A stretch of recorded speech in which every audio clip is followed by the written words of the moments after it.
Hello there, World of Tankers. Welcome to the channel. Hopefully all of you are doing well out there. I'm, of course, your host, Blitz, and in today's video, we're going to be talking about the M48 Patton, the Tier 10 American medium tank.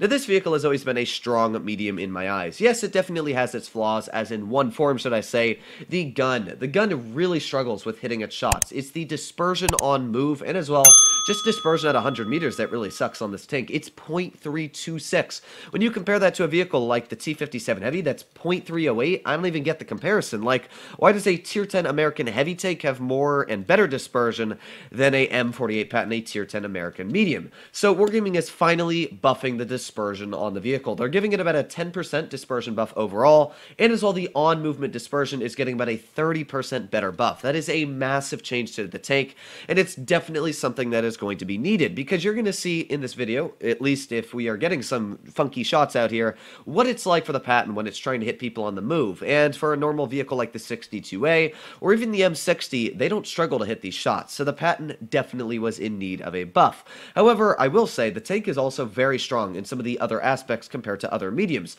First of all, it's got that boat-shaped hull, which means that shells will ricochet off of the side armor. The frontal plate can be very troll, trying to penetrate the upper part if you are angling it correctly. It's got 9 degrees gun depression, and with a very sturdy mantlet and turret, that means that you can get a lot of bounces when you are hull down. So don't get me wrong, it is a very strong medium tank, but a medium tank should be accurate, and the fact that the Patton doesn't have accuracy riding on it is definitely something that I don't partially agree with.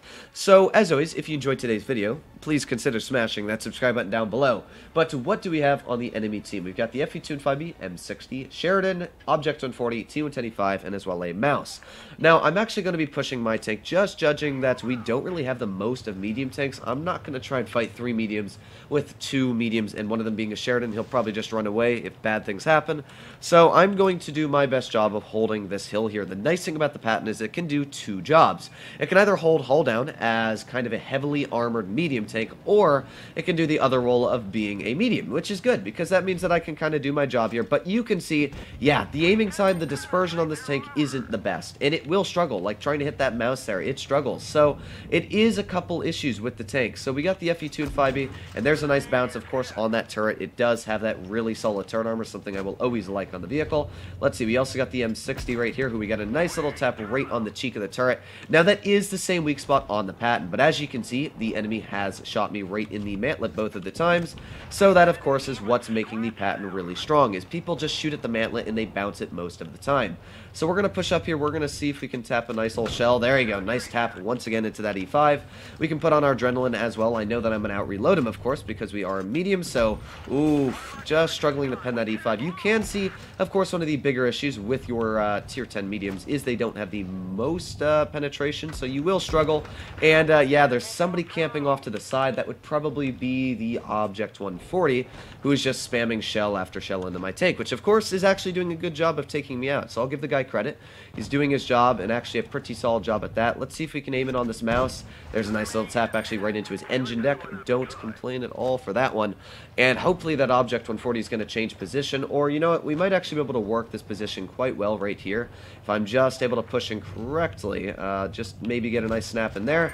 There you go. Can't complain at all. If we continue to work this ridge, we should do a decent job. Hopefully that Object 140 has changed position, which will make me a lot more effective. Let's aim it on that M60's cupola, and there you go. Nice little high roll for 409. So we're doing a pretty solid job, and if we continue to work this position, we should continue to get out some very nice shells. There's a max roll actually coming out of our gun there from the Patton, and we've got the mouse as well pushing off to the side, who just got a big shell slapped right into his side armor. But again, we've got that Object 140 just spamming shell after shell into the side of our tank. I'll give him credit. He's definitely doing a good job as a medium, but I don't know why he hasn't flanked yet, because that'd probably help out his team a lot more than just sitting at the back of the map. So, with that Object 140 sitting back there, and I know where he's sitting, of course, because he shot me quite a bit of times, now is my chance to go and find him and try and deal with him. And I've got to be careful, of course, because I got to worry. Oh, yep, there he is, in fact, shooting me right in the hull. So there's one nice shot into the Object 140. I don't really have a lot of hit points, which isn't the best. You know, I've got to worry about that. But he has been doing a good job. I'll give him credit. He's been doing a pretty decent job of working that position. There's another nice tap into the 140, and we're probably going to be taken out because, well, you can see he's just rushing me. So we're going to see if we can do the best job we can here. We have enough HP to take one more shell from him, so come on, reload. Oh, thank you, Jagdpanzer, saving me there. I'm actually going to say thanks you, because normally teammates would let you die, and that guy, he actually saved me quite a bit there. So good job from my teammate, and we'll see if we can get one shell maybe into this grill. Aiming, fire. There you go, nice little HE into the side of the grill, sitting at 4,000 damage, which of course is a very respectable amount for your tier 10 tanks already. And we'll see if we can get out any more damage onto the grill as it is. Oh, he's running pretty dang quickly, isn't he? Alright, come on, aiming on the grill and fire. There you go, another nice tap on the grill, and the Sheridan looks like he's going to finish him off. So the first game was a very nice battle for the Patton. I'll give that 140 credit. He did a good job of shooting me, but the main thing you'll always try and do in your mediums is cause, should I say, counterfire. You want to flank, cause me to turn around, deal with you. So I think the 140 did a decent job of shooting me in the side, but I definitely think, just as advice, when you're in your mediums on dead rail, always try and flank, because that's going to cause a big subversion. It would have caused the Jagdpanzer, or maybe my 183 that I had to turn around, and probably me to turn around if you started shooting me in the rear, where I could have just backed up like I did when he was shooting me in the side, and he really couldn't do much about me. So the first game you saw, I worked very aggressively on the ridgeline, and we bounced 3 shells, and really the only shots that stopped us from pushing aggressive were the tanks on the side. The M48 Patton really does have a very troll turret. Now, you did see when I shot the M60, which has a very similar armor profile, you can shoot the cupola. It is quite easy if it's sitting still, so you never want to sit still when using this tank. That's where a lot of Patton users fall short, is they'll sit still and they'll wait for that long aiming time to zoom in on the armor profile, and then they'll let the enemy aim in on them at the same time.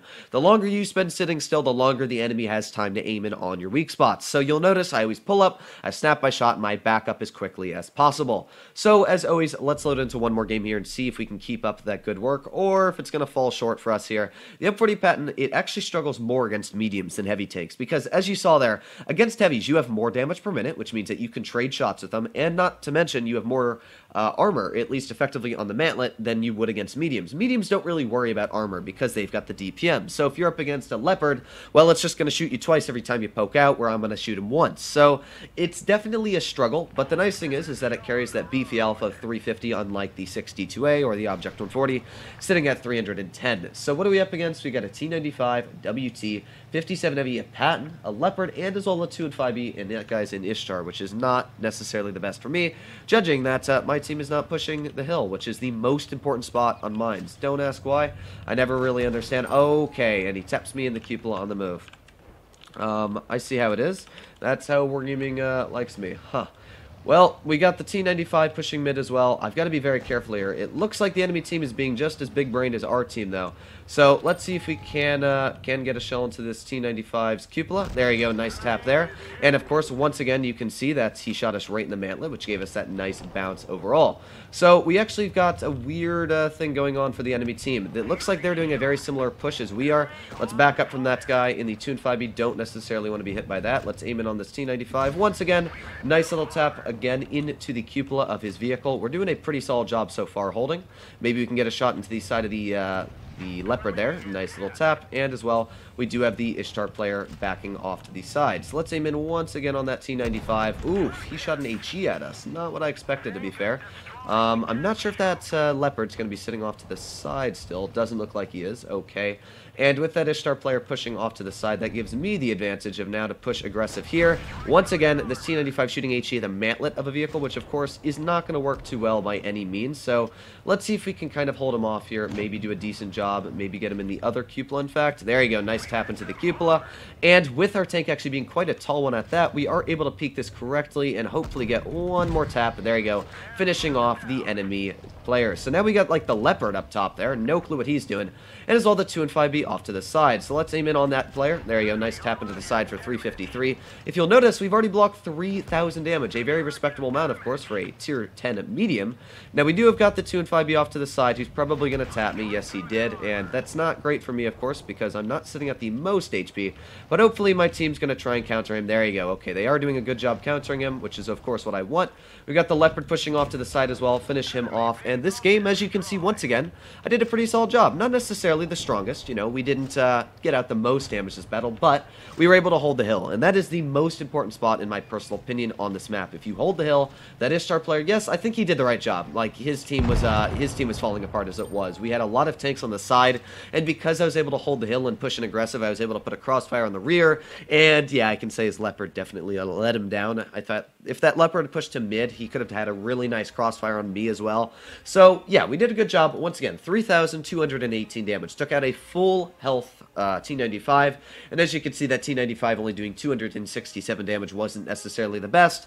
Not sure where the enemy Patton went. Again, a Patton is a very nice tank to push hull down, so yeah, we did a good job. I cannot complain by any means, so hopefully you guys enjoyed today's video. As always, if you did, please consider smashing that subscribe button down below, as it helps out the channel a crazy amount. But other than that, hopefully all of you are doing well out there. Stay happy, stay healthy, and be seeing you in the next one.